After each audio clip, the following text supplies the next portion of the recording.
नमस्कार, मैं अनंत विजय हूं और दैनिक जागरण वार्तालाप में आपका एक बार फिर स्वागत है। जैसा कि आपको पता है, दैनिक जागरण का उपक्रम हिंदी है हम के अंतर्गत हम हिंदी और अन्य भारतीय भाषाओं, अंग्रेजी समेत में लिखी गई पुस्तकों पर चर्चा करते हैं, उनके लेखकों को अपनी स्टूडियो में आमंत्रित करते हैं और उनके लेखन की प्रविधि और क्यों लिखा इस पर चर्चा करने के साथ साथ हम उनकी जो रचना प्रक्रिया होती है उस पर बात करते हैं, ताकि हिंदी के पाठकों को भारतीय भाषाओं में क्या लिखा जा रहा है इसके बारे में जानकारी हो सके। हिंदी है हम हमारा एक ऐसा उपक्रम है जिसमें हम हिंदी को समृद्ध करने के लिए बहुत प्रयास करते हैं। विश्व के सबसे बड़े समाचार पत्र होने के नाते हम सब का ये दायित्व है, दैनिक जागरण में जो सब हम लोग हैं, हमारा ये दायित्व है कि अपनी भाषा हिंदी के प्रचार प्रसार के लिए, उसे भाषाई तौर पर समृद्ध करने के लिए, इनके शब्द भंडार को बढ़ाने के लिए हम लगातार निरंतर प्रयासरत रहें। और इसी के अंतर्गत दैनिक जागरण ने एक उपक्रम शुरू किया है, हिंदी हैं हम। ये कई सालों से चल रहा है और इसके विभिन्न आयामों से आप परिचित हैं। आज मैं बात करूंगा एक अनूठी किताब की। ज़्यादा दिन नहीं बीते हैं जब हम सब लोग एक महामारी से बहुत ज़्यादा डरे हुए थे, सहमे हुए थे। इस देश ने या पूरी दुनिया ने कहिए कि एक ऐसा भय का वातावरण देखा जो पता नहीं कभी हमारे जीवन काल में, ईश्वर न करे कि फिर आए, लेकिन वो देखा हमने। तमाम तरह के सत्ता प्रतिष्ठान से लेकर आम आदमी अपने घरों तक बैठा हुआ था। ऐसे में एक छोटा सा बॉटल आया जिसने हमारे उस भय को समाप्त कर दिया। उसे हमने वैक्सीन का नाम दिया। वैक्सीन को लेकर पूरी किताब, और जैसा कि हम लोग लगातार इस बात को चर्चा भी करते रहे कि इस वैक्सीन को आम जनता तक पहुंचाना और उनका टीकाकरण करना कितना बड़ा, एक बहुत बड़ा काम था, जिसके लिए कितनी योजनाएं बनी होंगी, कितने लोग लगे होंगे, कितने सारा श्रम और किस प्रकार की सप्लाई चेन बनी होगी। इन सब चीज़ों को समेटते हुए एक पुस्तक लिखी गई है और पुस्तक का नाम है भारत की वैक्सीन विकास गाथा, गो चेचक से वैक्सीन मैत्री तक। ये पुस्तक मूल रूप से अंग्रेजी में लिखी गई है, जिसका अनुवाद राष्ट्रीय पुस्तक न्यास यानी नेशनल बुक ट्रस्ट से हिंदी में प्रकाशित हुआ है। भारत की वैक्सीन विकास गाथा, गो चेचक से वैक्सीन मैत्री तक, जो वैक्सीन डिप्लोमेसी की बात करते हैं। और इसको लिखा है डॉक्टर सज्जन सिंह यादव ने। डॉक्टर सज्जन सिंह यादव से हम बातचीत करेंगे, वो हमारे स्टूडियो में आ चुके हैं। डॉक्टर यादव, आपका बहुत बहुत स्वागत है दैनिक जागरण में। मैं ये बता दूं कि ये वरिष्ठ ब्यूरोक्रेट होने के अलावा एकेडमिक्स में भी इनका रिकॉर्ड बहुत अच्छा है। इनके परिचय में इन्होंने लोक स्वास्थ्य विषय में डॉक्टरेट की उपाधि ली है और इनको कई पुरस्कार भी मिले हैं। वित्त, स्वास्थ्य, पोषण, जल, स्वच्छता आदि अनेक क्षेत्रों में इन्होंने काम किया है। और इनका जो एक और काम है, 27 वर्षों से ये इस भारत के सबसे बड़े, जो सबसे महत्वपूर्ण या सबसे अहम सरकारी सेवा मानी जाती है, आईएएस, उसके ये वरिष्ठ सदस्य हैं। वित्त मंत्रालय में अतिरिक्त एडिशनल सेक्रेटरी हैं और मैं इनसे बात करूंगा। लेकिन मुझे सबसे पहले इस पुस्तक की साज सज्जा और इस पुस्तक की बाइंडिंग बहुत अच्छी है। आप, और मूल्य मैं आपको बताऊं, ये सिर्फ 350 रुपये की है और इसमें पृष्ठ 250 हैं और राष्ट्रीय पुस्तक न्यास ने इसको प्रकाशित किया। ये पुस्तक तमाम जो ई कॉमर्स कंपनीज हैं उनकी वेबसाइट पर उपलब्ध है। अंग्रेजी, हिंदी और तेलुगु में प्रकाशित हो चुकी है। आने वाले दिनों में और भारतीय भाषाओं में इसका प्रकाशन होगा। डॉक्टर सज्जन सिंह यादव को इस पुस्तक ने पर्याप्त यश दिलवाया है। इसी पुस्तक पर आज हम बात करेंगे। डॉक्टर साहब, आपकी पुस्तक का शीर्षक है गो चेचक से वैक्सीन मैत्री तक। इसमें मैं जब पुस्तक को पढ़ रहा था तो मुझे एक वाक्य मिला, 200 सालों का जो इतिहास है उसको आपने लिखा। इतना लंबा कालखंड कैसे समेटा आपने एक लेखक के तौर पे? जी बिल्कुल, आप सही कह रहे हैं। और इवन उससे भी पुराने समय में भी मैं गया इसमें, 200 साल से पहले भी। मैं ये बताना चाहूँगा कि 380 बीसी तक मैंने इसमें चर्चा की है। लेकिन जी, सिकंदर की चर्चा है, टीकादारों की चर्चा है पुराने समय के। लेकिन जो 200 साल का इतिहास है, 1796 में पहला जो वैक्सीन का आविष्कार किया था एडवर्ड जेनर ने, उसके बाद से लेके बहुत ही इंटरेस्टिंग कहानियाँ मेरे को देखने को मिली। हर वैक्सीन के पीछे कहानी है, हर वैक्सीन के डेवलपमेंट की कहानी है, उसके पीछे त्याग की कहानी है, मेहनत जो हमारे साइंटिस्ट ने की उसकी कहानी है, जो बाकी लीडरशिप ने काम किया उसकी कहानी है। और वो लीडरशिप भी छोटे ग्रासरूट लेवल से लेके प्रधानमंत्री और राष्ट्रपतियों तक की लीडरशिप की कहानियाँ इसमें हैं। तो ये इतना इंटरेस्टिंग सब्जेक्ट मेरे को लगा कि मैंने इसको किताब को लिखा, और मेरे को लगा कि इस किताब को दूर दूर तक सबको पहुंचना चाहिए। ना केवल ये भारत की उन्नति दिखाता है, बल्कि उसमें बहुत सारी दूसरी चीज़ों को, लीडरशिप को, त्याग को, बलिदान को, परिश्रम को भी ये दिखाता है। डॉक्टर सज्जन सिंह यादव जी, एक प्रश्न और मेरे मन में, थोड़ा व्यक्तिगत है लेकिन इस परिचर्चा में, क्या लेखन में आपकी पहले से रुचि थी या ये आपका पहला काम है? नहीं, किताब के तौर पे तो ये मेरी पहली पुस्तक है जी। और पहली किताब, पहले बॉल पे छक्का मार दिया। थैंक यू सो मच, धन्यवाद।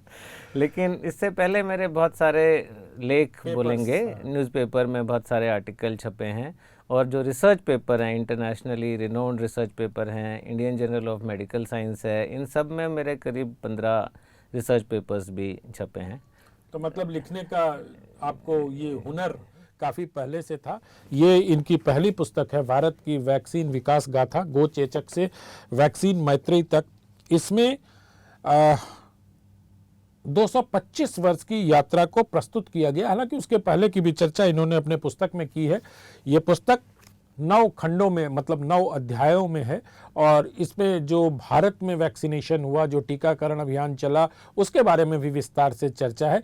लेकिन मैं एक चीज़ मुझे और आकृष्ट किया, आपने इस पुस्तक का जो आरंभ किया है, ओम सर्वे भवन्तु सुखिनः सर्वे सन्तु निरामया, ये जो है ईश्वर प्रत्येक प्राणी सुखी रहे, स्वस्थ रहे, निरोगी हो, इससे आरंभ करने का क्या मकसद है, क्या उद्देश्य था आपका?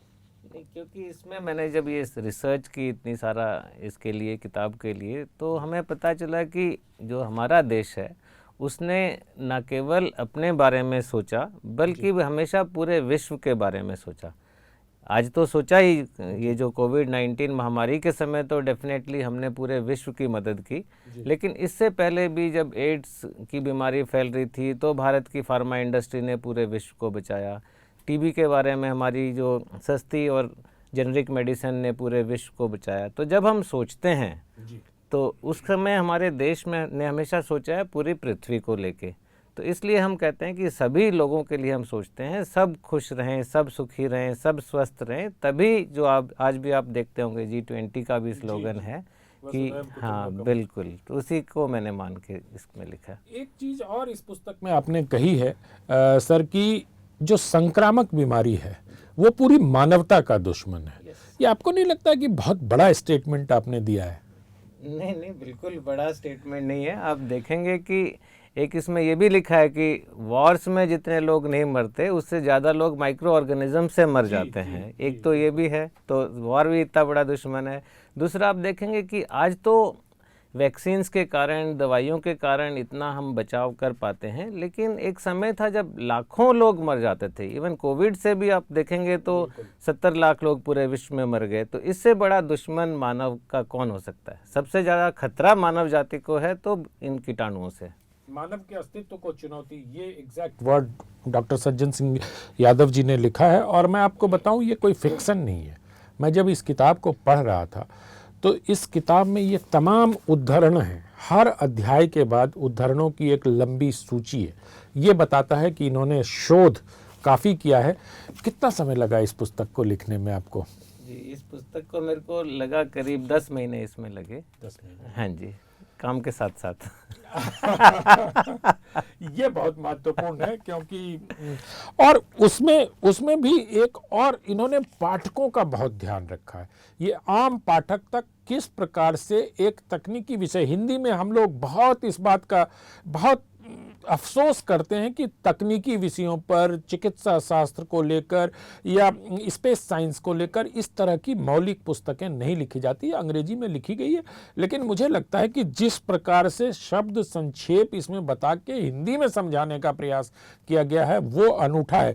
तो क्या आप जब लिख रहे थे अंग्रेजी में, तो क्या आपके दिमाग में था कि इसको अन्य भारतीय भाषाओं में भी पहुंचाना है किताब हमको? नहीं, मेरे डेफिनेटली दिमाग में था कि लोगों तक पहुँचे, और कैसे पहुँचे, तो वो अंग्रेजी से पूरे देश में नहीं पहुँच सकती है, उसके लिए वर्नाकुलर बहुत ज़रूरी है।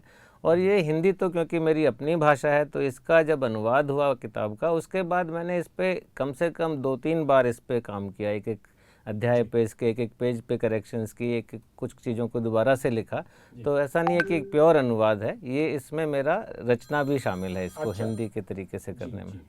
तो ये देखिए, इन्होंने एक जैसे बातचीत में ये बातें निकल के आ जाती हैं कि हिंदी वर्जन पर इन्होंने, हिंदी जो अनुवाद है इस पर भी आपने अलग से काम किया है और हिंदी पाठकों के मानस को ध्यान में रखते हुए यह काम किया गया।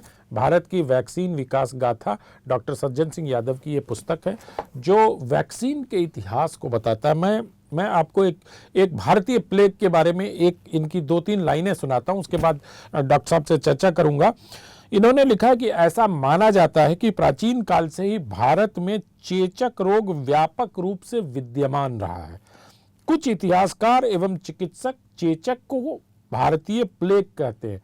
327 ईस्वी पूर्व सिंधु घाटी की सिकंदर की सेना में यह रोग फैला था। तो आप समझिए कहाँ तक आप इसको, मतलब ये आपने फिर उसके बाद गोवा में 1545 में जो वो फैला, उसके बाद जिसमें पुर्तगालियों से ये रोग आया, ऐसा आपका इसमें कहना है, और आपने उसका उद्धरण भी 613 में दिया है कि 8000 बच्चों की जान चली गई।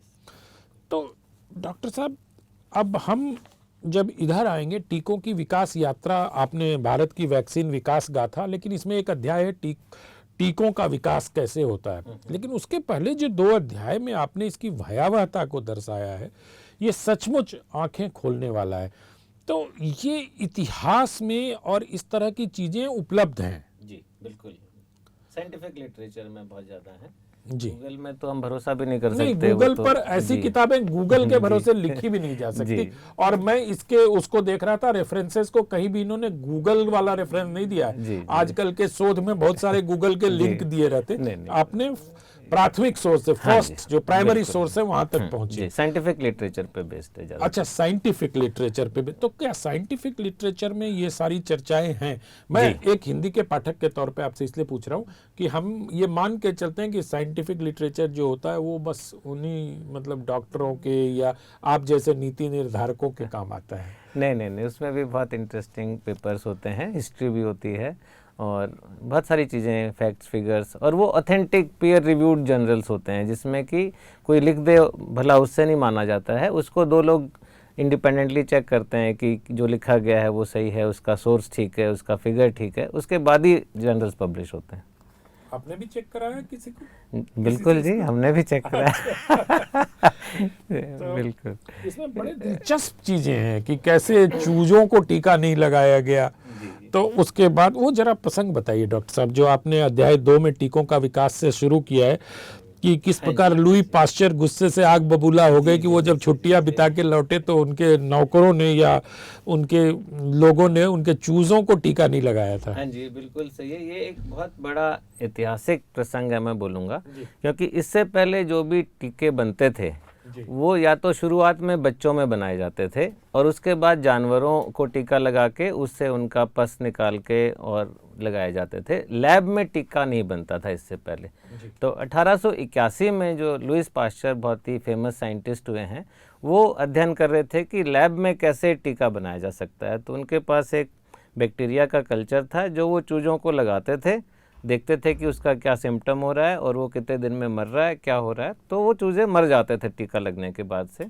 बीच में लुईस पास्चर अपना वेकेशंस पे चले गए, क्योंकि वहाँ बहुत फैशन है, हर साल साइंटिस्ट वेकेशन पे जाते हैं, लोग जाते हैं। तो वो अपने असिस्टेंट को बोल के गए कि इनको हर 15 दिन में टीका लगाना है और नोट करना है कि क्या फ़र्क पड़ता है, क्या असर होता है। तो वो भूल गए उनको टीका लगाने असिस्टेंट, वो भी जब बॉस चले गए तो वो भी अपना आराम में आ गए कि चलिए कोई बात नहीं है। तो जब वापस आए तो लुईस पास्चर ने देखा कि वो बैक्टीरिया का कल्चर जो द्रव है वो भी पड़ा हुआ है टेबल पे, और चूज़े भी वैसे ही आराम से हंसी खुशी रह रहे हैं। तो वो बहुत गुस्सा हुए कि मेरे एक्सपेरिमेंट में तो व्यवधान आ गया, ये तो बहुत गलत बात है। उसको डांटा उन्होंने। तो डर के उनके असिस्टेंट ने जो कल्चर पड़ा था उसी से लगा दिया चूज़ों को। तो क्या हुआ, उसका परिणाम कि चूज़े की डेथ नहीं हुई, वो थोड़े से बीमार हुए लेकिन ठीक हो गए। अच्छा। तो असिस्टेंट को लगा कि मैंने तो गलती कर दी, उसने तुरंत फ्रेश कल्चर बनाया, फिर से लगाया 2 दिन बाद, तो फिर चीज़ों के कुछ भी नहीं हुआ, कोई सिम्टम ही नहीं आया। तो लुईस पास्चर को बताया कि ये सब हुआ है। तो उन्होंने अपने उससे सोचा, काफ़ी विचार किया, तो उनको लगा कि ये जो बाहर बैक्टीरिया का कल्चर मैं छोड़ गया था वो हवा में रहने के कारण कमज़ोर हो गया, और इसी को लगाने से वो चूज़े में वो आत्मरक्षा की शक्ति पैदा होगी जो वैक्सीन से होती है। अच्छा। तो इस तरह से उनके दिमाग में आया कि इस तरह से अगर हम कीटाणु को कमज़ोर कर देते हैं कोई भी तरीके से, हीट से या उसको लाइट में रख के या उसको दूसरे जानवरों में लगा के, तो वो कीटाणु कमज़ोर हो जाता है, और उसको जब लगाया जाएगा कमज़ोर कीटाणु को, उससे वो वैक्सीन का काम करेगा। तो उसी से वैक्सीन का इजाद हुआ। अभी जो भी वैक्सीन बनते हैं उसमें काफ़ी वैक्सीन इसी तरह से बनते हैं कि कीटाणु को कमज़ोर करते हैं और उसको फिर लगाते हैं ताकि बीमारी के हल्के सिम्टम होते हैं या सिम्टम नहीं होते हैं, लेकिन बीमारी के प्रति हमारी डिफेंस तैयार हो जाती है बॉडी में। और आपने कोरोना के समय जो सज्जन जी बता रहे हैं, इस बारे में हमने भी बहुत सुना था कि जो टीकाकरण हो रहा है उसमें बैक्टीरिया है और वो आपकी आत्मरक्षा की को बूस्ट कर देगा। डॉक्टर साहब, एक आपने अब थोड़ी ऐतिहासिकता से आगे बढ़ते हैं, क्योंकि ऐतिहासिकता में बड़े रोचक तथ्य और बड़े रोचक कहानियां थी, और मुझे लगता है कि 2 अध्यायों में और आपको बहुत रोचक, मतलब मुझे तो इस किताब को जब ये पुस्तक मिली और जब मेरी जानकारी में ये पुस्तक आई तो मुझे लगा कि ये कोई एकेडमिक बुक होगी, इसको ठीक है पढ़ लेंगे कभी, लेकिन जब मैंने पढ़ना शुरू किया तो इतने रोचक अंदाज में ये पुस्तक लिखी गई है कि लगता ही नहीं है कि इतने बड़े एक ऐतिहासिक जो घटना 200-225 साल के कालखंड में घटी है, बल्कि उससे पहले की चीज़ें भी चर्चा में, उसका उल्लेख इसमें है। आपने अपनी पुस्तक में एक जगह 1990 को भारत की वैक्सीन विकास यात्रा का टर्निंग पॉइंट माना है। आपने कहा कि वहाँ से हम चेंज हो गए, कैसे? 1990 हमारी पूरी इकोनॉमी के लिए टर्निंग पॉइंट था। उससे पहले हम लोग वैक्सीन बनाते थे, लेकिन ज़्यादातर अपने ही देश में को पूरा नहीं पड़ता था, बल्कि कुछ इंपोर्ट भी करते थे। 1990 के दशक से जो इकोनॉमिक चेंज हुआ, लिबरलाइजेशन हुआ, हमारा मार्केट खुला और इन्वेस्टमेंट आने लगा, रूल्स चेंज हुए, लाइसेंस परमिट राज ख़त्म हुआ, उससे पूरी इकोनॉमी में ही चेंजेस आए, और डेफिनेटली उससे फार्मा इंडस्ट्री जो थी, और वैक्सीन भी फार्मा का पार्ट है, उसमें बहुत सारे चेंज आए। उससे इसमें 2 चीज़ें हुई हैं। 1990 वाला ये है, इसके अलावा जो पेटेंट एक्ट हमारा 1970-72 में चेंज हुआ, 70 में चेंज हुआ, 72 से इम्प्लीमेंट हुआ, उसके बाद से ये जो बूस्ट आया, अलग डिपार्टमेंट ऑफ बायोटेक्नोलॉजी बना जिसने कि वैक्सीन मैन्युफैक्चरर्स को बहुत सहायता भी दी, उसके बाद से हमने मुड़ के नहीं देखा। उसके बाद से हम पूरे विश्व को वैक्सीन सप्लाई करने लगे, इतना ज़्यादा हमारा प्रोडक्शन बढ़ा, और low cost high quality vaccine, यही हमारी यूएसपी या यूनिक सेलिंग पॉइंट जो बोलते हैं। तो आज आप देखेंगे कि 62% विश्व के जितने वैक्सीन बनते हैं वो इंडिया में बनते हैं। अब मैं आता हूँ अध्याय 5 पे। जी। थोड़ा जब हम बात करेंगे, अभी मैं बचा के रख रहा हूँ कि किस प्रकार से ये टीकाकरण अभियान चला, और इतने बड़े स्केल पर 220 करोड़, मुझे लगता है कि 220 करोड़ से अधिक लोगों को नहीं, 220 करोड़ टीका लगाया गया। इस बात को ध्यान रखिएगा, क्योंकि आजकल तो लोग ट्रोल होने लगते हैं कि भारत की आबादी 140 करोड़ है, आपने 220 करोड़ का, तो 220 करोड़ से अधिक टीकाकरण किया गया। आप और लिखने का अंदाज देखिए कितना अच्छा है। 31 दिसंबर 2019 की खुशनुमा दोपहर। तो डॉक्टर साहब, ये मुझे लगता है कि कई बार मैं फिक्शन पढ़ रहा हूँ। ये कैसे गढ़ा आपने इतने कठिन, मैं कहूँ अगर तो नीरस विषय को, जो एकेडमिक्स के लिए हो सकता था मैंने पहले भी कहा, आप जैसे नीति निर्धारकों के लिए हो सकता, ये जरूर आपने कभी फिक्शन लिखने का प्रयास किया होगा। नहीं जी, मेरा ये पहला ही प्रयास है फिक्शन का भी। तो ये क्योंकि पर हर ये फिक्शन नहीं है, हाँ जी, ये मैं वही बताना पूरी चाह तरह रहा से था शोध कि ये बिल्कुल फिक्शन तो नहीं है, लेकिन ये वैक्सीन जैसा आपने कहा कि किसी के लिए भी बहुत ड्राई सब्जेक्ट है। कोई लेखक या कोई क्यों जाएगा पढ़ने के लिए वैक्सीन के बारे में, साइंटिस्ट है, कोई साइंस का स्टूडेंट है तो अलग बात है। पर मेरा आइडिया है कि हर कोई इस किताब को पढ़े, इसलिए मैंने भाषा भी सरल रखी है और रोचक कहानियाँ उसमें से उठा के इतिहास में से, लिटरेचर में से इसमें सामने रखी हैं। तो इसीलिए मैंने पहला चैप्टर भी, आप देखेंगे पहला अध्याय की शुरुआत भी एक कहानी से है। तो इसमें काफ़ी कहानियाँ बीच बीच में मैंने जोड़ी हैं जो कि बिल्कुल फिक्शन नहीं है, लेकिन उनको लिखने का अंदाज वैसा है जैसा फिक्शन के लेखक लिखते हैं। एक जगह आप, अब मैं क्या बताऊं, मुझे जो इनकी पदावली है ये बहुत आकर्षित करती है। अब जैसे जब ये कोविड-19 की बात कर रहे हैं तो वो कहते हैं कि क्या यह राक्षस प्राकृतिक रूप से उभरा था। अब इस महामारी को राक्षस का रूप देना और उसको फिर चमगादड़ से जोड़ना और गुफा से निकलना, ये जो रूपक गढ़ रहे हैं डॉक्टर साहब, ये, और इसमें चीन का नाम आना, क्या जो एक ये थ्योरी चलती है, मैं आपको असुविधाजनक प्रश्न में नहीं डालना चाहता हूं, लेकिन ये वायरस क्या मैन मेड ऐसा लगता है आपको इस शोध में, या पता नहीं कैसे ये हुआ, इस पर आपकी क्या राय है? देखिए, दोनों थ्योरी हैं जिनका कि बराबर बराबर मानने वाले हैं। एक थ्योरी ये है कि ये वायरस चमगादड़ में था और एक नेचुरल तरीके से ये वुहान जो सी फूड मार्केट थी वहाँ पे आया, वहाँ से लोगों ने सामान खरीदा, उन तक पहुँचा और उससे फिर धीरे धीरे पूरे विश्व में फैल गया। ये एक नेचुरल ट्रांसमिशन की थ्योरी है।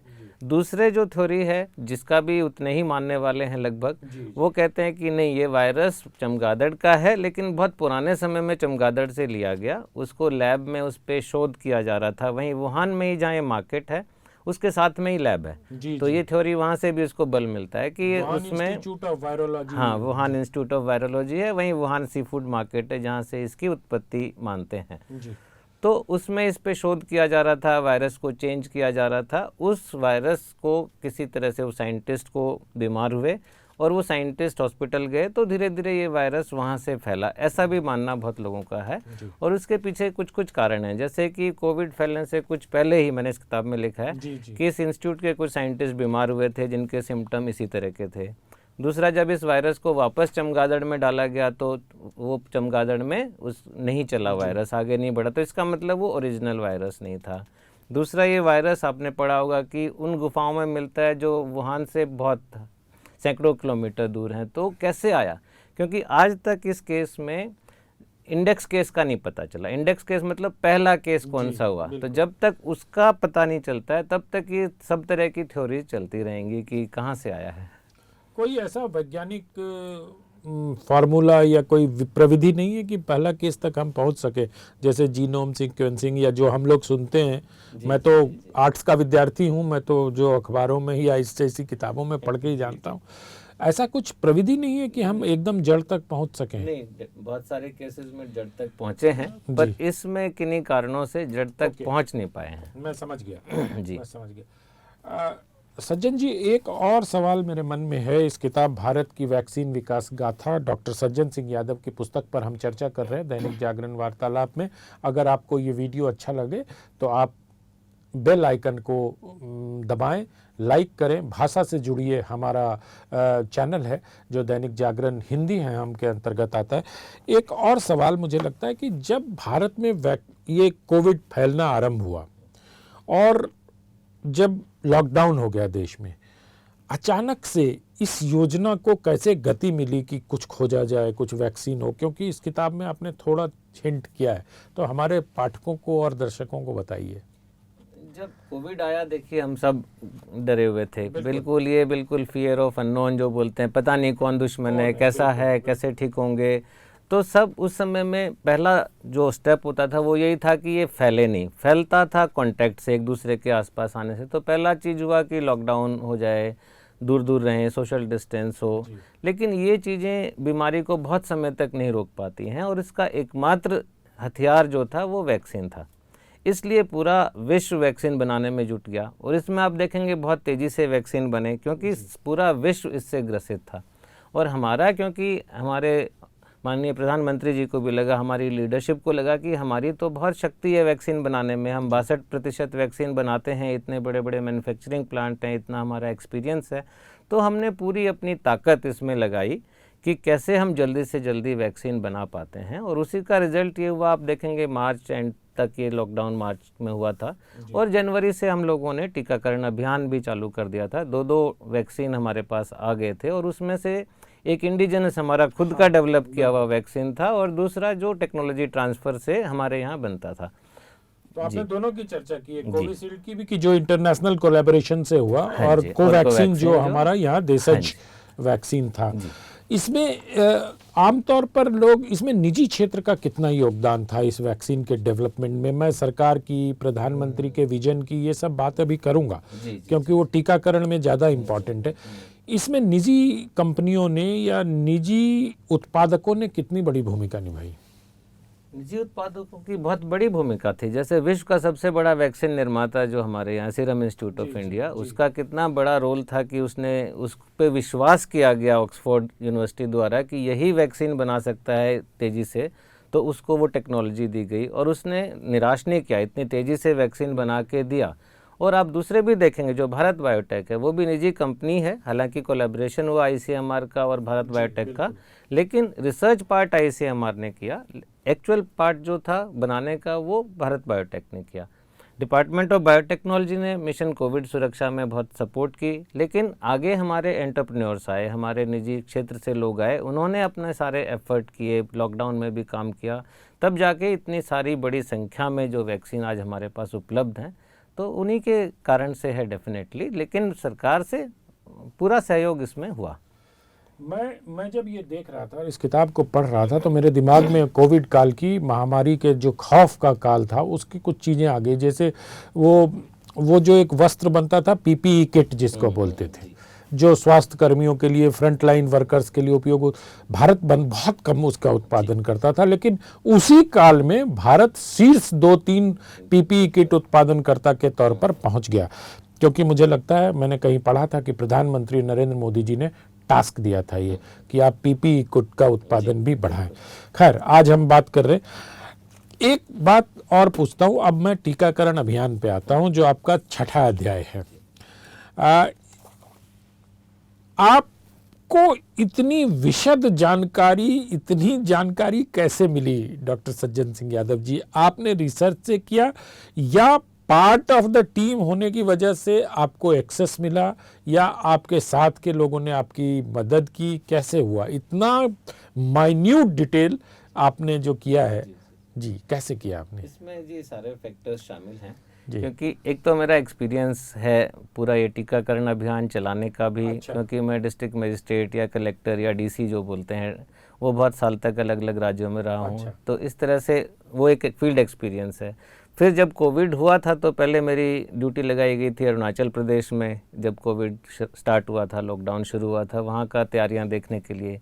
बीच में दिल्ली में भी मेरी ड्यूटी लगाई गई जब यहाँ बहुत सेकेंड वेव में बहुत ज़्यादा फैल रहा था, तो वो एक है। दूसरा एक रिसर्च में इंटरव्यू है, तो मैंने बहुत लोगों के इंटरव्यू इसमें किए हैं। अच्छा, ये भी किया? हाँ जी, इवन हेल्थ सेक्रेटरी का इंटरव्यू किया है, डॉक्टर्स का किया है, हाँ जी, एएनएम्स का किया है, नर्सेज का किया है। तो जो अलग अलग लेवल पे स्टेट में, फील्ड में, सेंटर में लोग हैं, उनके इंटरव्यू से मेरे को डिपार्टमेंट ऑफ फार्मास्यूटिकल्स और ministry of health and family welfare, department of biotechnology, इन लोगों से काफ़ी जानकारियाँ मेरे को मिली। और बाकी तो पब्लिक में भी बहुत सारी डॉक्यूमेंट्स हैं सरकार के, जिनको पढ़ के काफ़ी जानकारी इसमें मिलती है। ये टीकाकरण का जो अभियान चला, ये इसमें शीर्ष नेतृत्व यानी प्रधानमंत्री की का कितना इंटरेस्ट और कितनी भूमिका थी? क्योंकि इतना बड़ा उपक्रम चलाना और वो भी कंसर्टेड एफर्ट, एक साथ हर राज्य को टीका पहुंचाना, कितनी बड़ी चुनौती थी? बहुत बड़ी चुनौती थी। और मैंने लिखा है कि वैक्सीनेशन और वैक्सीन बनाने का काम कभी भी लीडरशिप के बिना नहीं हो सकता है। ये एक इतना बड़ा काम है जिसमें कि आपको ना केवल लॉजिस्टिक्स देखने हैं कि हमारे पास टीका भी हो, हमारे पास सिरिंज भी हो, सुई भी हो, कॉटन भी हो और स्पिरिट भी हो और सारी चीज़ें हों, लेकिन साथ साथ लोगों में चेंज मैनेजमेंट, कभी उनकी वैक्सीन ईगरनेस होगी कि सब लोग भीड़ होके पहुंच जाएंगे वैक्सीन सेंटर पे, कभी हेजिटेंसी होगी कि कोई लगवाने के लिए तैयार नहीं होगा। तो हमारे माननीय प्रधानमंत्री जी ने बिल्कुल आरंभ से इसके पीछे वो पड़े। उन्होंने खुद कोविड के दौरान आपने देखा होगा कि वो वैक्सीन कंपनियों में गए, उनके लोगों को बुलाया, उनसे बातचीत की, उनको एनकरेज किया, इतना सारा फंड उन्होंने दिया। टीका स्वयं लगवाया उन्होंने। जी, पहला टीका लगवाया लोगों में देना, और वो भी कोवैक्सीन उन्होंने लगवाया, जो भारत अपना जो देशज वैक्सीन जो आपने बताया वो लगवाया उन्होंने। और बीच में उन्होंने ये भी इंश्योर किया कि जब बारी आए तभी टीका लगना है। उन्होंने भी टीका लगवाया जब उनकी बारी आई। पहली बार नर्सेज को, एएनएम्स को फर्स्ट फेज में हुआ, जब उनका कैटेगरी में आया तब उन्होंने खुद वो टीका लगवाया विश्वास दिलाने के लिए लोगों को। और इसके अलावा इतना सारा फंड जो उन्होंने प्रोवाइड किया, 40,000 करोड़ रुपए दिए गए ताकि वैक्सीन भी बने और लोगों तक वैक्सीन पहुंचे और लोगों को वैक्सीन लगे। और फिर बाहर जाके भी उन्होंने यूएन असेंबली में भी ये बोला कि हमारा जो वैक्सीन रिसोर्स है वो पूरे वर्ल्ड के लिए है, हमारे लिए नहीं है। और उन्होंने ये प्रूव भी किया वैक्सीन में। वो वैक्सीन मैत्री पर आऊंगा, पर आपने एक बड़ा दिलचस्प एक पैरेलल इस किताब में दिया है कि टीकाकरण और चुनाव। आपने ये कहा है ना कि 10 लाख मतदान केंद्र तैयार कर देना, 90 करोड़ वोटर को वोटिंग तक पहुंचाना, ये अनुभव काम आया। आपने ये एक पैरेलल, आपकी ये सोच है? नहीं, ये पूरी स्ट्रेटजी हमारी थी वैक्सीनेशन की, पूरी सरकार की, क्योंकि और कोई ऐसी मशीनरी और कोई एक्सपीरियंस ऐसा नहीं है जो एक दिन में करोड़ों लोगों तक पहुंच सकता है। लेकिन इलेक्शन में हम देखते हैं कि एक दिन में करोड़ों मतदाता एक ही इतने सारे सेंटर्स में स्मूथली सारा काम होता है। तो आप देखेंगे कि इसमें जो वैक्सीन सेंटर बने वो बिल्कुल मतदान केंद्र की तरह बने, जैसे वहाँ पे प्रिजाइडिंग ऑफिसर, पोलिंग ऑफिसर होता है, इसमें वैक्सीनेशन ऑफिसर, वैक्सीनेशन असिस्टेंट इस तरह से बनाए गए। बूथ लेवल जो हमारे वर्कर्स होते हैं, अभी बहुत इस्टेब्लिश्ड है कि एक पोलिंग बूथ होता है, उसमें एक आदमी इंचार्ज होता है जो करीब 1000-2000 लोगों को देखता है, उनको रोपिन किया गया। इस तरह का पूरा जो मशीनरी इलेक्शन की ली गई वो बहुत एक अच्छा डिसीजन था, जो बहुत ही ऊपर से आया था और बहुत सफल रहा कि हम सब तक पहुंच पाए, एक एक लोग तक, कोई छूटा भी नहीं। अब वोटिंग के टाइम भी आप देख लेते हैं कि कौन कौन आया कौन नहीं आया, तो इसी तरह से इसमें भी कोई नहीं छूटा और बहुत अच्छे से ये काम हुआ। और अब मैं आखिरी प्रश्न पे आता हूं आपके पास कि जो वैक्सीन मैत्री वाली बात है, जिसको आपने इस किताब में अंत किया है जहां पर आके, वो वैक्सीन डिप्लोमेसी या वैक्सीन मैत्री, हम लोगों ने इससे क्या हासिल किया?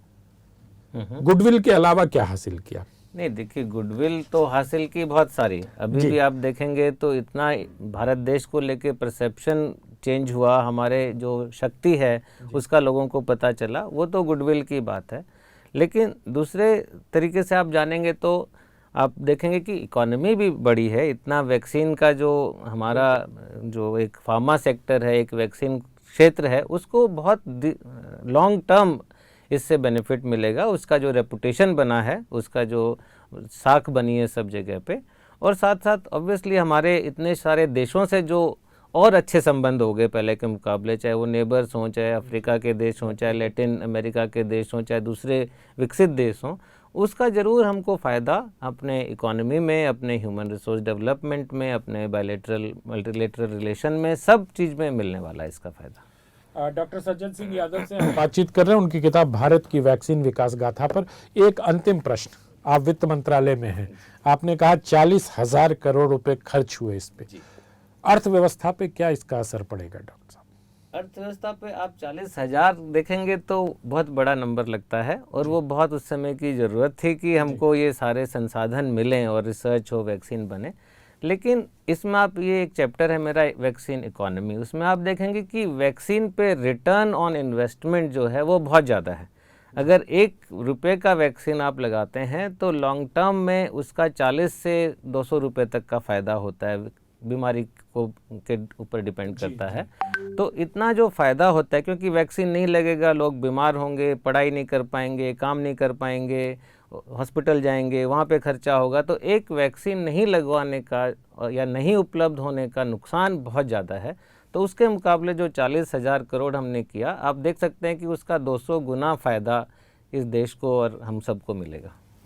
बहुत बहुत धन्यवाद डॉक्टर सज्जन सिंह यादव जी, आप जागरण वार्तालाप के इस कार्यक्रम में आए और मुझे लगता है कि इस पुस्तक से आपको पर्याप्त यश मिलेगा, क्योंकि आपने भारत की उस विकास गाथा को इसमें कलमबद्ध किया है जिसने वैक्सीन के दम पर न सिर्फ अपनी पूरी आबादी को बचाया, बल्कि प्रधानमंत्री नरेंद्र मोदी को एक ऐसे नेतृत्व के तौर पर भी इस वैक्सीन के पूरे 2 साल के पीरियड में पूरे देश को उबार कर आगे ले जाना, और जो 40,000 करोड़ से जिस प्रकार से इन्होंने रिटर्न ऑफ इन्वेस्टमेंट बताया, वो भी देखना होगा कि किस प्रकार से, ईश्वर न करे कि इस प्रकार की महामारी कभी आए। लेकिन ये पुस्तक बहुत रोचक है, भारत की वैक्सीन विकास गाथा सज्जन सिंह यादव जी की, हिंदी समेत कई अन्य भारतीय भाषाओं में, अंग्रेजी में भी, तेलुगु में भी, और आने वाले समय में कुछ अन्य भारतीय भाषाओं में भी उपलब्ध होगी।